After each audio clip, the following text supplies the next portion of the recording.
Hi students, welcome to another e-lesson video, this one over Rhetorical Schemes Part 2. Let's take a look at what our topics are. Last time we looked at a couple of different types of rhetorical schemes. This time we're going to look at three more. We're going to start with schemes of coordination, look at schemes of balance, and then finally schemes of arrangement. We'll begin with schemes of coordination. Schemes of coordination are schemes dealing with the construction of coordinate series, which is something we've studied throughout the first part of this first semester. Schemes of coordination affect the rhythm and flow of a sentence, and they help the author suggest something beyond the coordinate series itself. And we're going to look at two different devices that are schemes of coordination: asyndeton and polysyndeton. Let's start with asyndeton. Asyndeton is the omission of conjunctions between words, phrases, and clauses where they would normally be placed. For example, he was a bag of bones, a floppy doll, a broken stick, a maniac.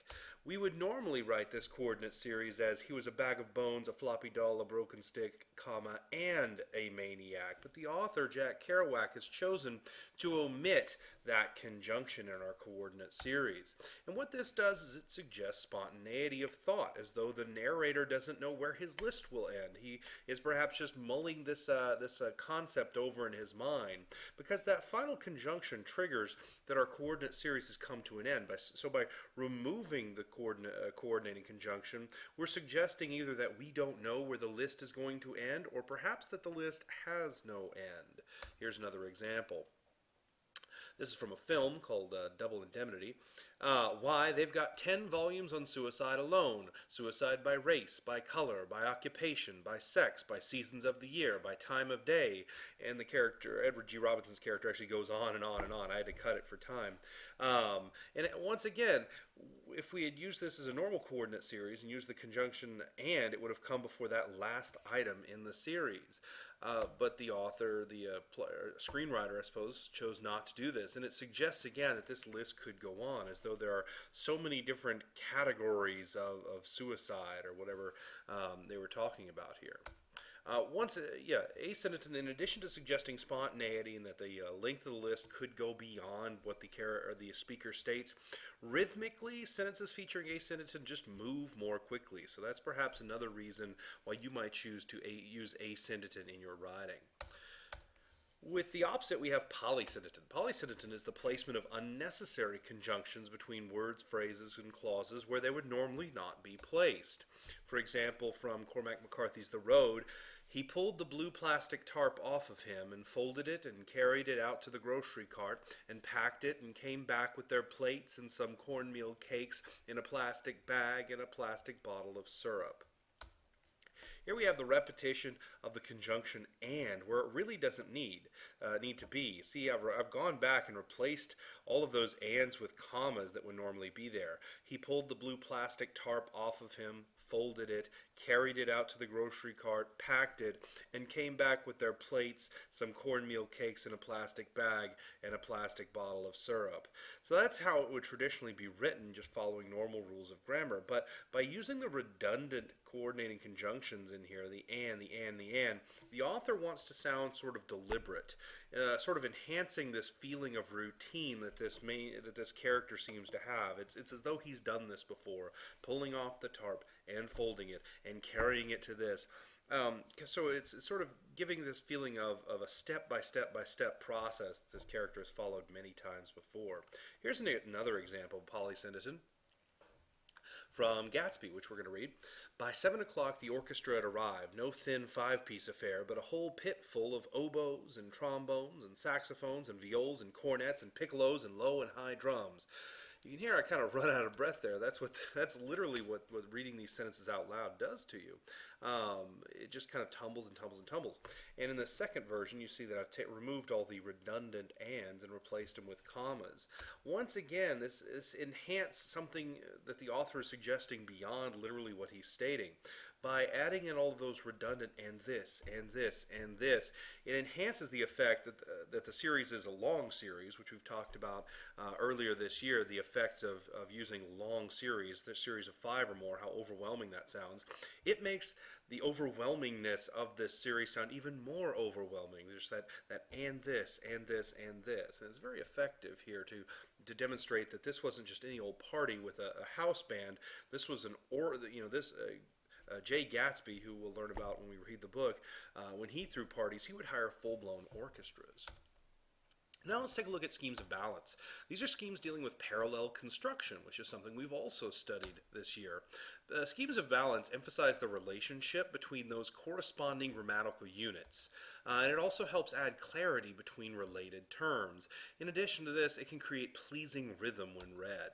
And we're going to look at two different devices that are schemes of balance: parallelism and antithesis. They kind of go hand in hand. First of all, parallelism, this is something we've studied before. It's when successive phrases, clauses, or sentences have identical grammatical structure. We studied this when we studied coordination, concepts of coordination earlier this year. Here's an example of something using parallelism. Singing a song or writing a poem is joyous. We have singing a song, which is a transitive gerund phrase, and writing a poem, another transitive gerund phrase. And that makes up the compound subject of our sentence. But both of those noun phrases in the subject, those gerund phrases, are both transitive. They're both identical in structure, so they're parallel. Here's another example of parallel structure: parallel clauses. Perch are inexpensive, cod are cheap, trout are abundant, but salmon are best. All three of those clauses feature linking verbs, are, and are, connecting a subject to a modifying adjective: perch to inexpensive, cod to cheap, etc. Parallelism is grammatically necessary to use. It's grammatically necessary, and we studied this when we studied coordination. You have to use the same type of units in a coordinate series. But the closer the structure is matched word for word, or rather I should say part of speech to part of speech, the more rhythmic and clever parallel construction can sound. And this, what this does at the end of the day is it enables a writer to most clearly connect terms with key relationships. By the end of our sentence here with our series of clauses, we have the structure down. We know that perch, cod, trout, and salmon are inexpensive, cheap, abundant, and best respectively. And so it just helps clarify and draw. You can kind of see, you can draw like perpendicular lines between all those corresponding terms within those sentences, within those clauses. So it just helps clarify the relationships between the terms that are parallel. Here's the other term we're going to look at this scheme of balance: antithesis. Antithesis is the juxtaposition of contrasting words or ideas in successive phrases, clauses, or sentences. And it most oftentimes uses parallel structure. So it's a sort of type of parallelism. The best antithesis is anyway. Here's a great example by Goethe. Love is an ideal thing, marriage a real thing. How very cynical, but it's a great example of antithesis. Here you can see, once we spread out all the words, it's perfectly parallel.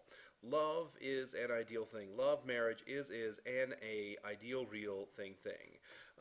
But it's portraying contrasting ideas. Love is ideal, marriage is real. Those two opposite things, suggesting that love and marriage are somehow just as opposite as idealism and realism. Here's another example. We notice things that don't work. We don't notice things that do. We notice computers. We don't notice pennies. We notice e-book readers. We don't notice books. Again, you can hear that sort of that parallel structure pretty clear. And all Douglas Adams is doing here is presenting these contrasting ideas, what we do notice, what we don't notice, in that parallel form. And we call this, when they're placed right next to each other in successive phrases, clauses, or sentences, we call this antithesis. What antithesis does, just like parallelism allows us to kind of clearly see the relationship between parallel terms, antithesis allows for maximum contrast of those related terms. Well, like I said in this previous example here, we see we're made to believe that there is just as much difference in idealism and realism as there is in love and marriage. That's what the author Goethe is getting at. Let's move on to schemes of order. Schemes of order are schemes dealing with the order of terms or grammatical structures, and that's kind of a strange category because all rhetorical schemes, in a way, all deal with word order. These specifically deal with how you order words within those grammatical structures like phrases and clauses.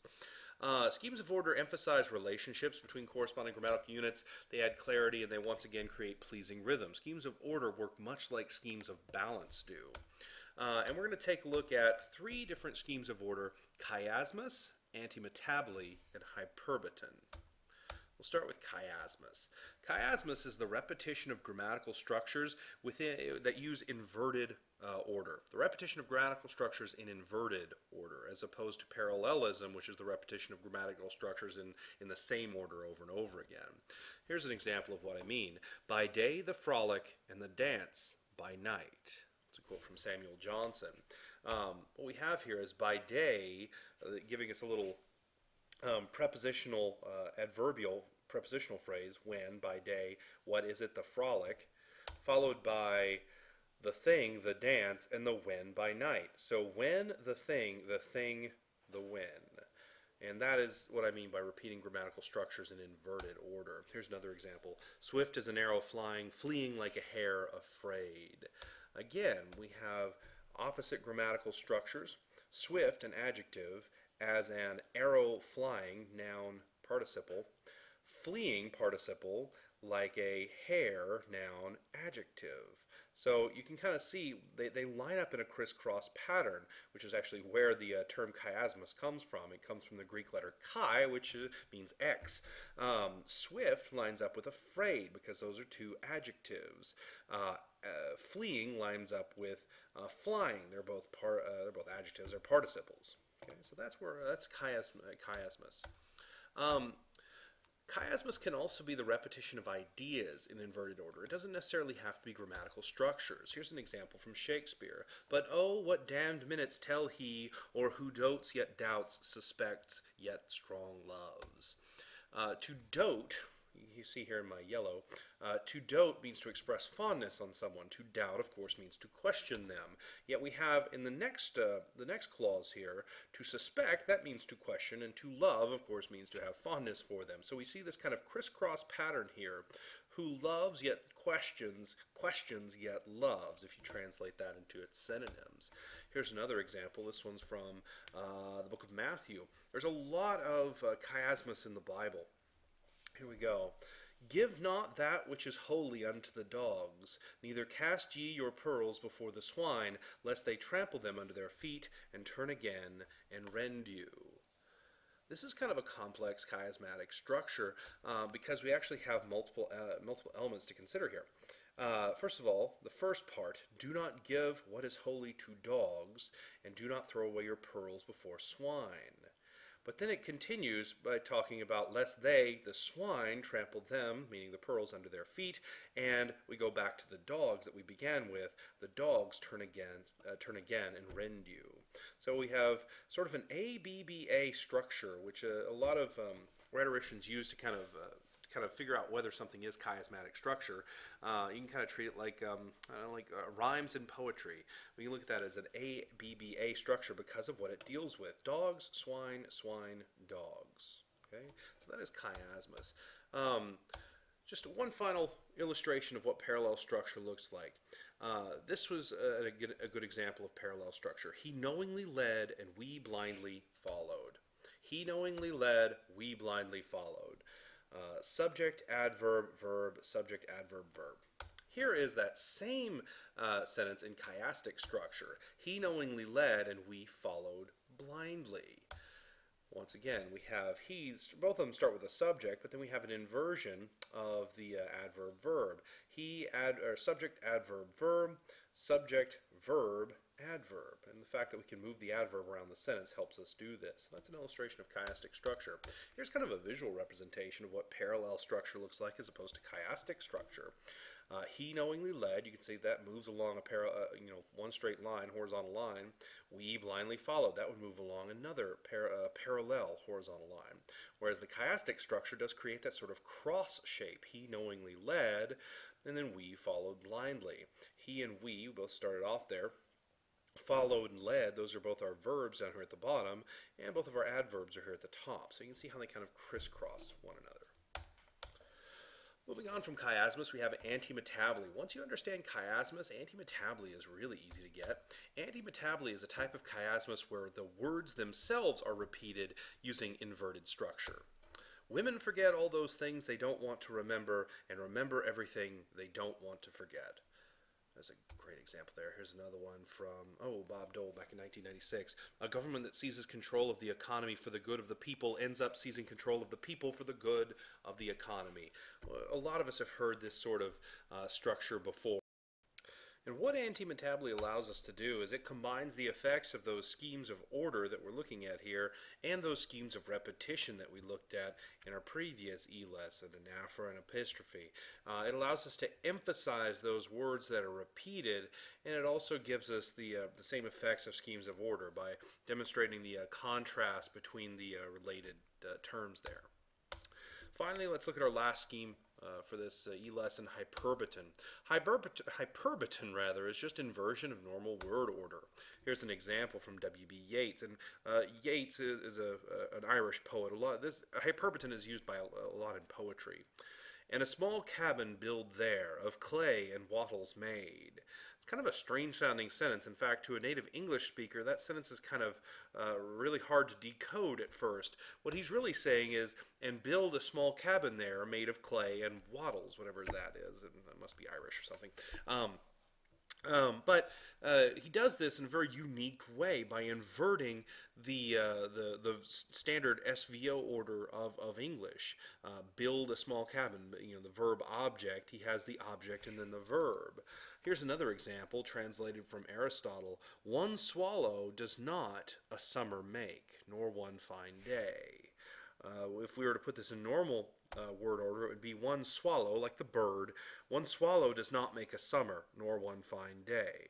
What hyperbutton does is it can be sort of pleasingly strange. As I said, poets use this a lot to kind of really catch the reader's eye, so to speak, or ear if they're reading aloud, because it's very bizarre sounding, but if done properly, it can have a really cool rhythmic effect.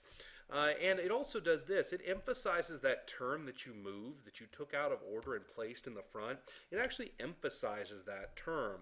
In Yeats's Lake Isle of Innisfree, he emphasizes the nouns, small cabin, and clay and wattle. So he's emphasizing the material things and not over the verbs for whatever reason. I'd have to read the whole poem to figure out why. So that's it for this E-lesson, Rhetorical Schemes Part 2. As with all of these E-lessons, thank you for, please feel free to watch again. Thank you for watching, and I'll see you in class, hopefully, if we actually get to class after the inclement weather's over.